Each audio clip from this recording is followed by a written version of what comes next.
Hello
Hindustan जिंदाबाद हिंदुस्तान जिंदाबाद हिंदुस्तान जिंदाबाद या ठिकाणी सहभागी होतात.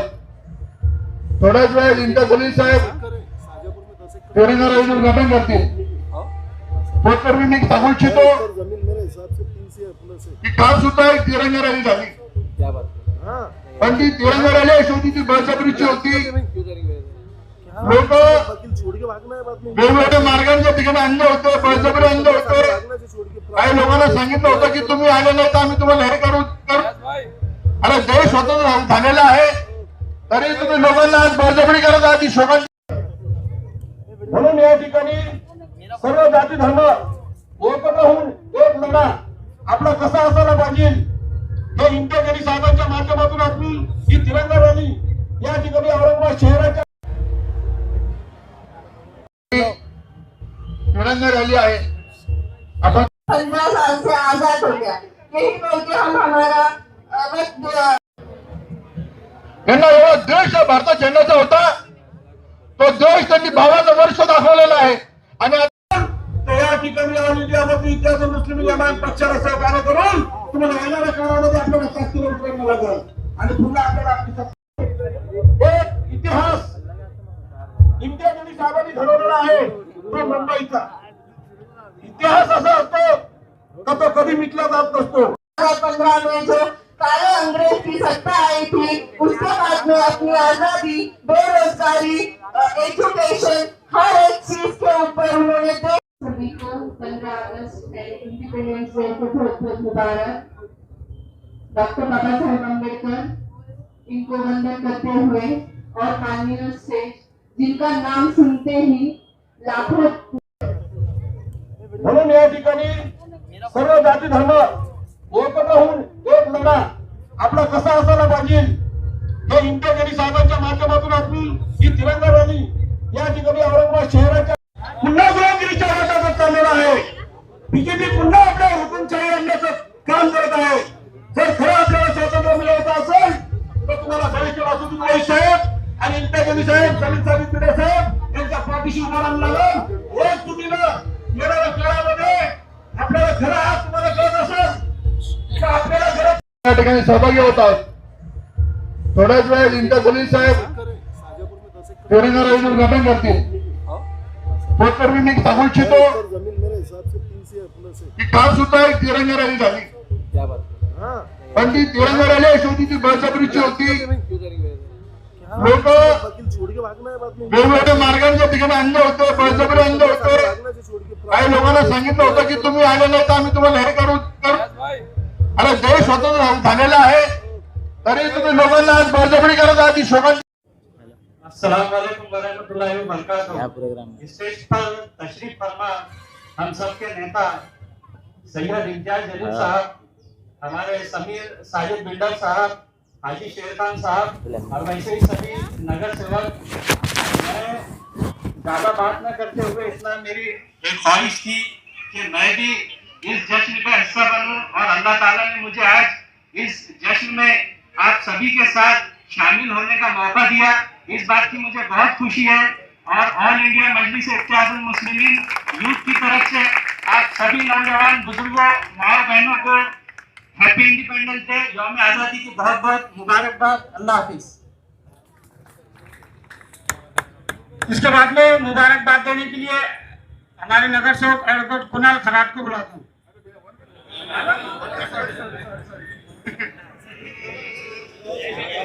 हमारे मजलिस के शहर अध्यक्ष जनाब कैसर सिद्दीकी साहब से गुजारिश करता हूँ आए और अपने ख्यालों को जाहिर करें।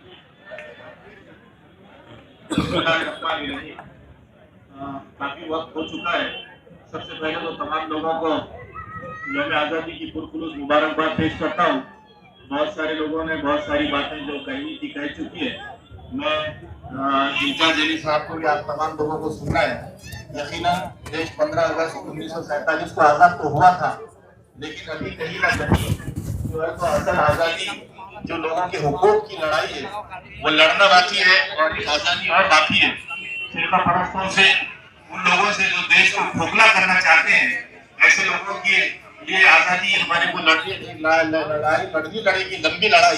तो मैं तमाम नौजवानों से यही गुजारिश करूंगा कि आप लोग इम्तियाज अली साहब जैसी क़यादत, असदुद्दीन अवैसी साहब जैसी क़यादत को मजबूत करें और इंशाअल्लाह इस देश को फिर से फिरका परस्तों से आज़ाद कराएंगे।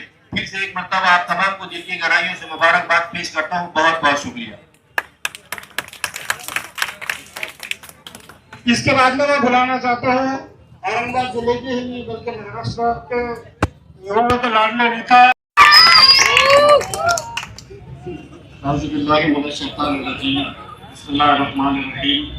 स्टेज पर तशरीफ फरमा माजी खासदार, माजी आमदार, महाराष्ट्र मजलिस इत्तेहादुल मुस्लिमीन के सदर और पूरे महाराष्ट्र के मुसलमानों की बेबाक आवाज जनाब सैयद इम्तियाज जलील साहब, मजलिस इत्तेहादुल मुस्लिमीन के गत नेता जनाब शेरू हाजी साहब, हमारे कोऑर्डिनेटर जनाब मुंशी भैया पटेल साहब, मुसाफा साहब, जावेद पटेल साहब, इद्रीस साहब, हमारे शहर अध्यक्ष जनाब नासिर सिद्दीकी साहब और मेरे दोस्तों बुजुर्गों अस्सलाम वालेकुम।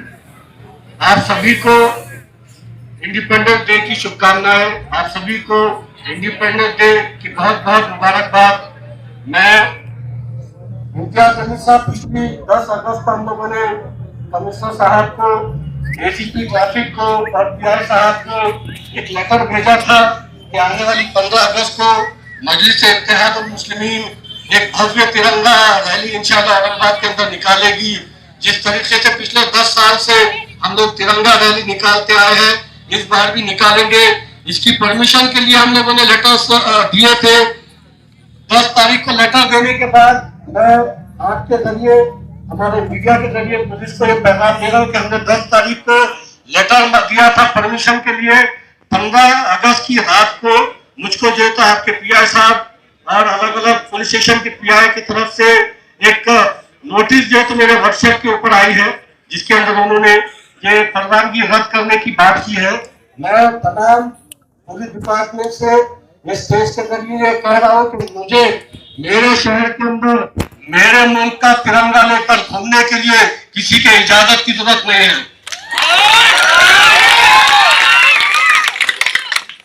ये जो नोटिस मुझको दी गई उसके अंदर कहा क्या गया कि 13 मई को सेंट्रल गवर्नमेंट की तरफ से, मोदी जी की तरफ से जीआर निकाला गया था, जिसके अंदर मुल्क में अलग अलग चीजों की बचत करने के लिए मोदी जी ने अपील की थी।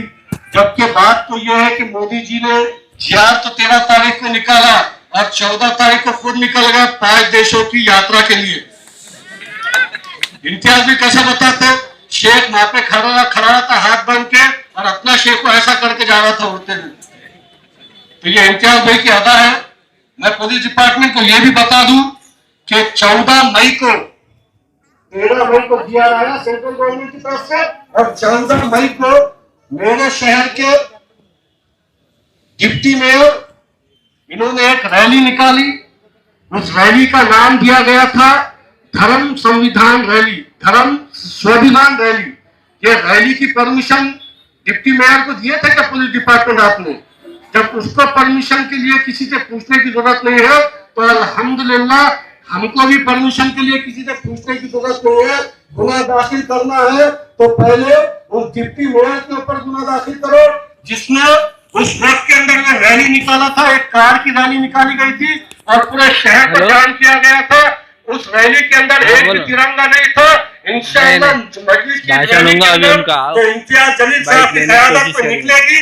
हर बाइक के ऊपर तिरंगा होगा और घर से हम हमारा तिरंगा लेकर ये रैली निकालेंगे। यहाँ से आपका जो गुना दाखिल करना है समीर साजिद बिल्डर के ऊपर दाखिल करिएगा, किसी और कार्यकर्ता के ऊपर दाखिल मत करिएगा। पूरी जिम्मेदारी मैं ले रहा हूँ। इम्तियाज भाई आपके सामने ये बात हमने रख दी, आप भी इसके ऊपर थोड़ा बात को गौर करिएगा। इसके साथ ही साथ एक बात कहकर अपनी जगह ले लूंगा कि कई सारे बागर गिल्ले चिंगले पिंगले खुलकर बोलो, चिंगले पिंगले जितना जोर है एड़ी से लेकर चोटी तक लगा दो, घंटा कुछ उखाड़ नहीं सकेंगे इंशाअल्लाह। हम लोग ये सोचकर चुप थे कि दिल जले हैं, थोड़ा दिन बड़बड़ करेंगे चुप हो जाएंगे, मगर ये दिल जलो की जो तकलीफ है ये खत्म ही नहीं हो रही। और इंशाअल्लाह जब तक तुम्हारी जिंदगी है, जब तक तुम जिंदा है, तब तक तुम्हारी ये तकलीफ खत्म नहीं होने वाली, क्योंकि पूरी जिंदगी भी तुम लोग लटक गए तो चुन के आने वाले नहीं है। चुन के वही आएगा जो आवाम की खिदमत करेगा, चुनकर वही आएगा जो जमात के साथ खड़े रहेगा, चुनकर वही आएगा जो मेरे कायद अलहज बैरिस्टर असदुद्दीन ओवैसी साहब की बात के ऊपर लब्बैक कहेगा। समीर साजिद बिल्डर ने भी टिकट मांगा था, 2019 में एमएलए का मांगा, 2024 में एमएलए का मांगा। 2024 में मुझको यह यकीन था कि टिकट मुझको मिलेगा, नहीं मिला। मैंने नाराजगी जताई, इम्तियाज भाई के सामने जताई, सदर साहब के सामने जताई, मगर ये मेरी नाराजगी मेरे काम का नुकसान के लिए नहीं हो सकती। जब ये एहसास हुआ कि नहीं ये नाराजगी से काम का नुकसान होगा तो इम्तियाज भाई से पूछो कि इम्तियाज भाई ने जब मुझे कॉल किया तो इम्तियाज भाई को मैंने ये कहा कि इम्तियाज भाई जमात के साथ था हूँ और इंशाल्लाह मरते दम तक रहूंगा।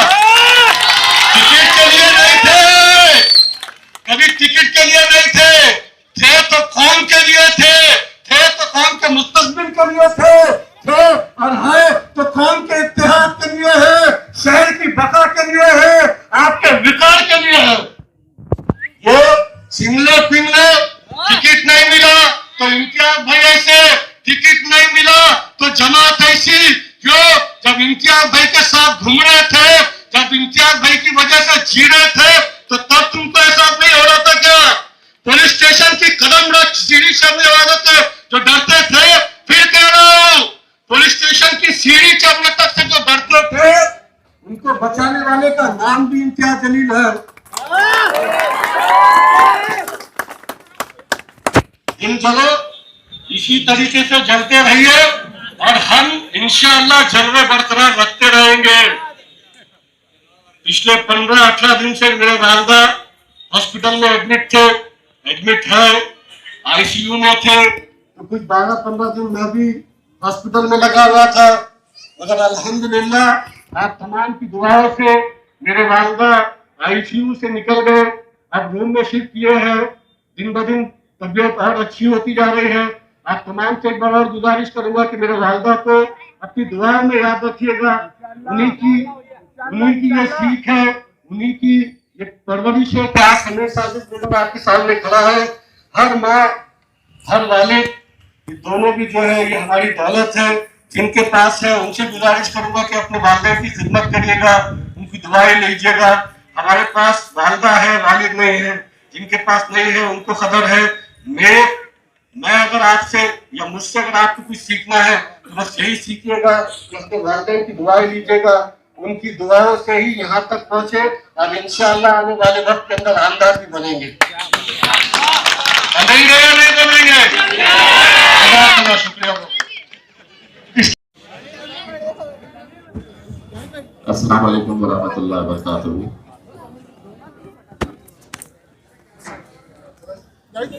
यौम आज़ादी के मौके के ऊपर सबसे पहले तो मैं आप तमाम लोगों को दिल की गहराइयों से बहुत बहुत मुबारकबाद पेश करता हूँ। आज 15 अगस्त है, मेरे देश का आज इंडिपेंडेंस डे है, यौम आज़ादी का दिन है 15 अगस्त। इसलिए मेरी तिरंगा रैली मेरे देश के यौम आज़ादी के मौके के ऊपर निकाली जाएगी। जिन्हें जल्दबाजी थी उन्होंने कल पाकिस्तान का यौम आज़ादी का दिन मनाया गया।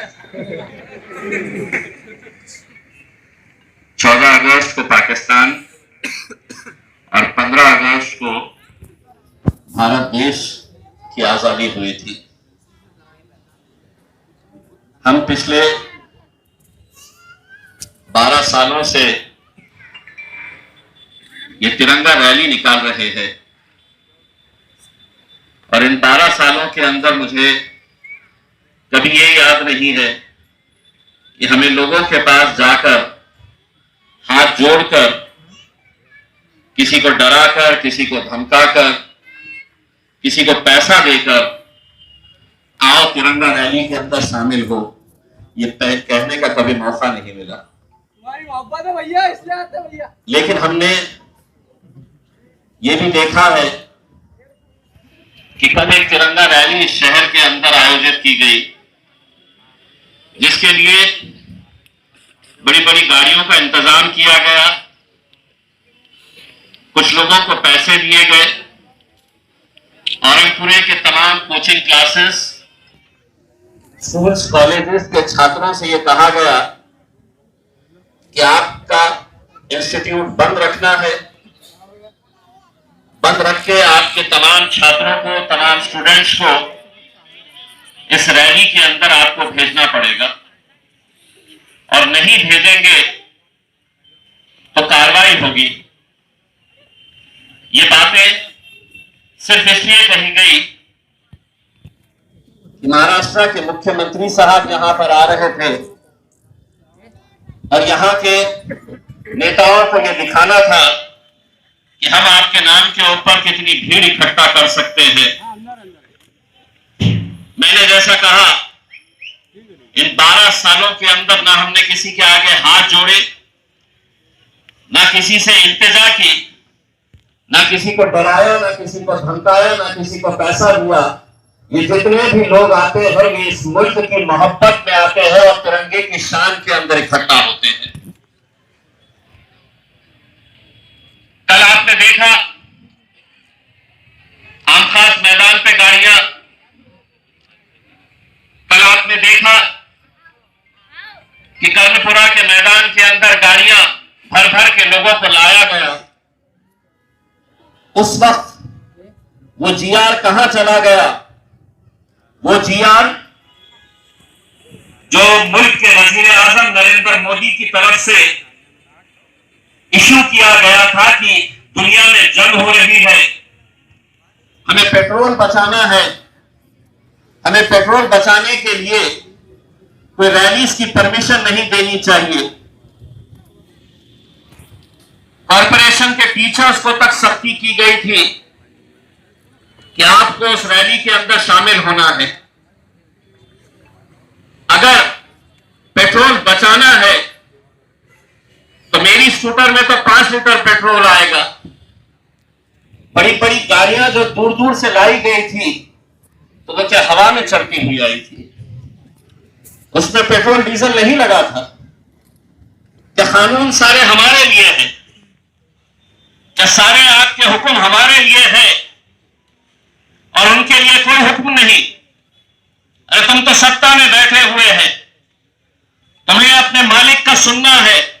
लेकिन जैसा समीर ने अभी बताया है कि 13 तारीख के दिन ये जीआर हुआ था और 14 तारीख के दिन एक दिन बाद भी उन्हीं की पार्टी का एक नेता एक रैली निकालता है तो उसको कोई नोटिस नहीं देंगे। सारी नोटिसेस हमें मिलेगी। आज तिरंगा रैली निकलेगी, मतलब निकलेगी। जैसा हर साल हम आपको इन्फॉर्म करते हैं, हर साल हम आपको सिर्फ मालूमात देते हैं कि हम ये तिरंगा रैली निकाल रहे हैं। हम आपसे परमिशन कभी नहीं मांगे थे और तिरंगा रैली के लिए इंशाअल्लाह आगे भी कभी परमिशन नहीं मांगेंगे। जब भी हमें निकालना रहेगा रैली, ये रैली हम अपने मर्जी से निकालेंगे। हाँ, हमारी गाड़ी के ऊपर अगर एक भी पार्टी का झंडा रहा तो यकीनन उसमें हमारा जाती नफात नजर आएगा कि हम अपने पार्टी को बढ़ाने के लिए हम ये रैली निकाल रहे हैं। एक एक नौजवान, एक एक बच्चा, एक एक बुजुर्ग अपनी गाड़ी के ऊपर फख्र के साथ तिरंगा लहराते हुए शहर के अंदर जाता है, ये बताने के लिए कि इस मुल्क से हम कितनी मोहब्बत करते हैं। मैशर आफरीदी, एक शायर साहब ने इस मुल्क के बारे में क्या खूब कहा है, वो हम एक बार फिर से आपको सुनाते हैं कि जमीन पर घर बनाया है मगर जन्नत में रहते हैं। हमारी खुशनसीबी है कि हम भारत देश में रहते हैं। लेकिन अगर तुम समझेंगे कि कानून उनके लिए अलग है, कानून हमारे लिए अलग है।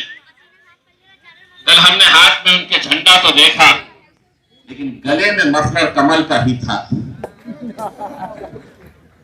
गाड़ियों पर अपने कमल ही लगाकर आए थे, गले में मफलर ही लगाकर आए थे। अरे कम से कम देश को तो बख्शो रे। इसमें भी अगर अपनी दुकान और अपने धंधे चलाने लगे तो कैसा होगा। मैं आप लोगों से यही अब तक गुजारिश कर रहा हूं कि आज भी हमारी ये रैली निकलेगी। मैं नौजवानों से ये अपील करूंगा कि ये एक सुनहरा मौका होता है, एक खुशी का मौका होता है, एक फख्र का मौका होता है कि आज ये मुल्क आजाद हुआ था। बहुत लोगों का बलिदान, बहुत लोगों की कुर्बानियां इसमें शामिल है। लेकिन आज जो लोग भूल रहे हैं कि इस आजादी के अंदर मुसलमानों का जो किरदार था, मुसलमानों ने जो रोल अदा किया था, वो किरदार, वो रोल, वो उनकी कुर्बानियां आज हुकूमत में बैठे हुए लोग भूल रहे हैं। 1947 15 अगस्त को जब ये तिरंगा लहराया गया था, इस मुल्क के मुसलमानों ने उसी दिन से इस तिरंगे को अपने सीने से लगाया था।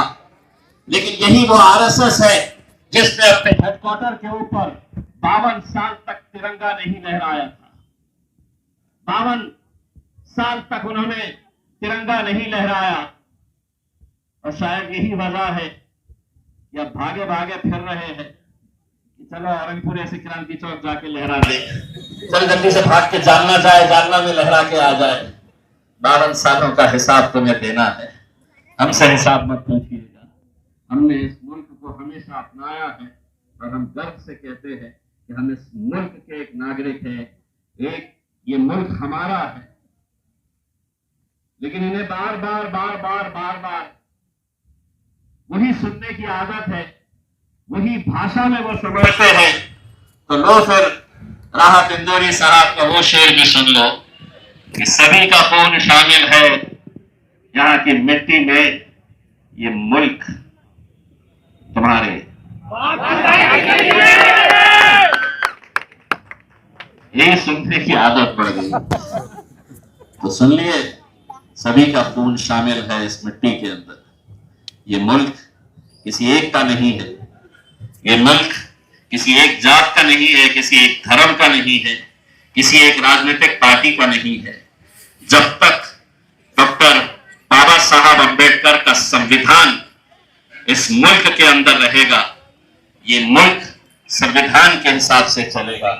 और संविधान ये कहता है कि तुम करोड़पति हो, तुम लखपति हो, तुम गरीब हो, तुम भीख मांगने वाले हो, या इस मुल्क के अंबानी अडानी क्यों ना हो, इस संविधान ने जब हुकूमत बनाने का फैसला किया तो उस गरीब को भी एक वोट का अधिकार दिया और उस अडानी अंबानी को भी, करोड़पतियों को भी उसी एक वोट का अधिकार दिया।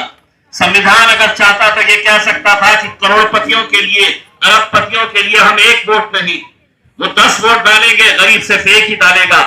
लेकिन सलाम है डॉक्टर बाबा साहब अंबेडकर को, उन्होंने कहा कि नहीं, इस मुल्क के अंदर अमीर हो या गरीब, हर एक को एक ही वोट का इख्तियार मिलेगा, और जब ये वोट पड़ता है तब जाकर हुकूमतें बनती है। लेकिन वो मोदी जी जो तड़प के साथ ये झंडे को लहरा रहे हैं, जो तड़प के साथ अपने नेताओं को भेज रहे हैं कि जाओ अपने अपने इलाकों के अंदर तिरंगे को लहरा कर आओ।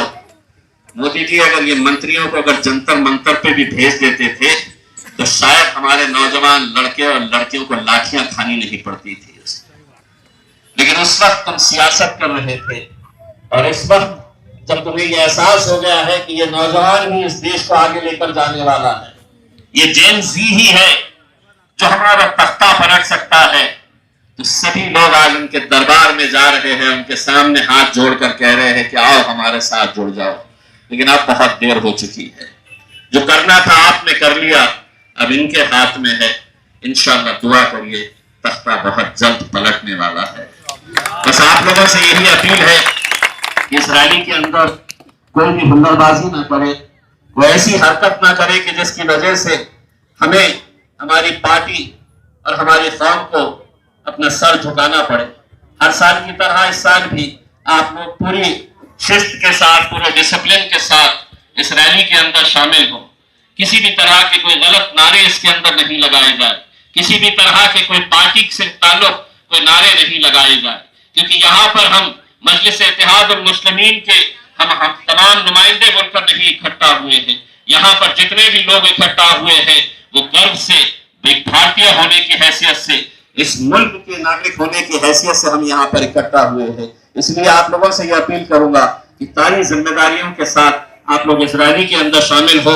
और ये रैली का रूट जो बताया गया था समीर साजिद बिल्डर साहब ने और उनकी टीम ने जो बनाया था, मुझे ऐसा लगा कि अगर हम सुबह शुरू करेंगे तो रात में 12 बजे तक रैली चलती रहेगी। तो ये रैली का रूट भी, अगर सदर साहब आप लोगों की इजाजत है, समीर साहब, नासिर सिद्दीकी साहब, ये रैली का रूट हम लोग थोड़ा सा बदल रहे हैं, थोड़ा कम कर रहे हैं, क्योंकि मुझे मालूम है कि नौजवानों को ये रैली करने के बाद मैदान में भागना है। तो वो सब चीजों का ध्यान रखते हुए इंशाअल्लाह रैली जहां सदर साहब की गाड़ी घूमेगी, हम आपके पीछे चलेंगे साहब, जैसा हम आप सभी के लोगों के पीछे चलते हैं उसमें, तो इंशाअल्लाह वैसे ही आपके पीछे चलते रहेंगे। और मैं इनके पीछे चलूंगा, आप मेरे पीछे चलिएगा। बहुत बहुत शुक्रिया।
निकल चुकी है, तिरंगा रहेंगे।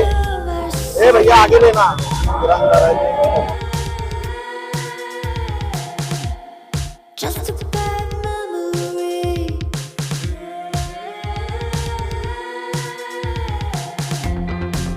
Is this love I see?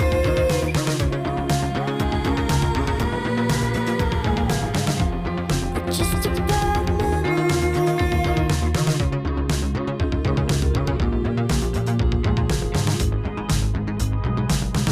You're a bad memory. You're a bad memory.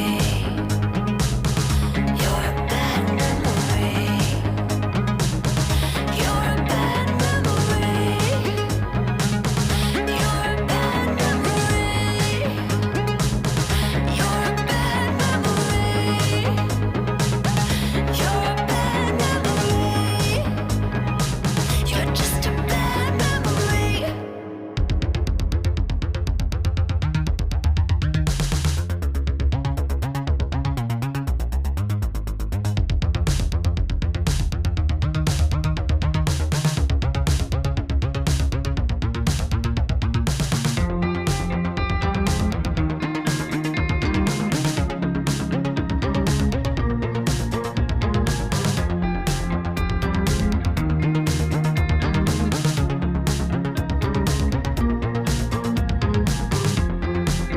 Is this love in me?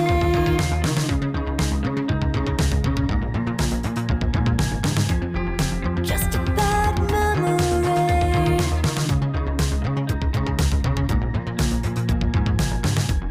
When you came around, you came around, you came around, I let you know. And when you were down, when you were down, when you were down, I made you whole. Is this love in me?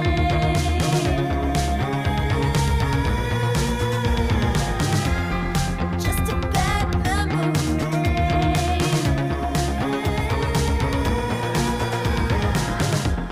If you come around, you come around, you come around, I'll let you know. When you were down, when you were down, when you were down, I made you whole.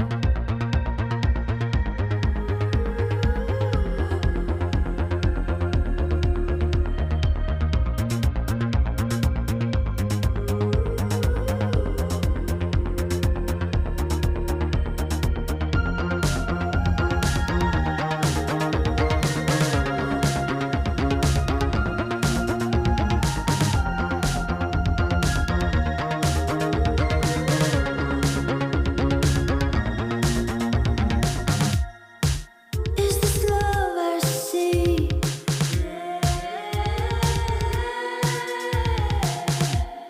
Just a bad memory.